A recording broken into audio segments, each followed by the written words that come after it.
இந்த புதுப்பேட்டை படத்தை ஒரு கிராஃபா நீ பாக்குறப்போ ஃபர்ஸ்ட் இந்த குமார் வந்து அவங்க வீட்டுல இருக்கான், நல்ல ஒரு பொசிஷன்ல இருக்கான், ஓகேவா. அதுக்கப்புறம் அவங்க அம்மா இறந்துடுறாங்க.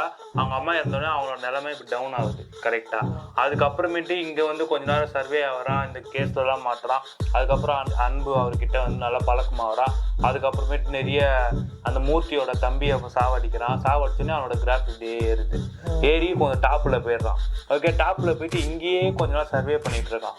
லாஸ்ட்ல அவனுக்கு எதுதான் வந்து ரியல் லைஃப்னு தெரியல, திருப்பி அவன் கிராஃப் இறங்குது. அதாவது இது என்னன்னா, இப்போ நம்ம ஒரு வீடியோ போடுறோம், ஓகேவா. நம்ம அனலிஸ்டிக் பார்க்குறோம்ல, அனலிஸ்டிக்கில் பார்க்குறப்போ இந்த வீக்கில் கிராஃப் வந்து, அதாவது வியூஸோட கிராஃபோ ஒரு லைக்ஸோட கிராஃபோ பார்த்தா இப்படி இருக்கும். அடுத்த வீக் பார்த்தா நமக்கு வியூஸே போயிருக்காது. அதுக்கு அடுத்த வீக் பார்த்தா வியூஸ் ஏறும். எப்பயுமே வந்து சமநிலையாக ஒரு மனிதனோட வாழ்வு இருக்காதுன்றத இந்த புதுப்பேட்டை படத்தில் ரொம்பவும் பயங்கரமாக காமிச்சிருப்பாங்க. இந்த ரவுடிசம் இதெல்லாம் கூட நீங்கள் ஓரம் வச்சாலும்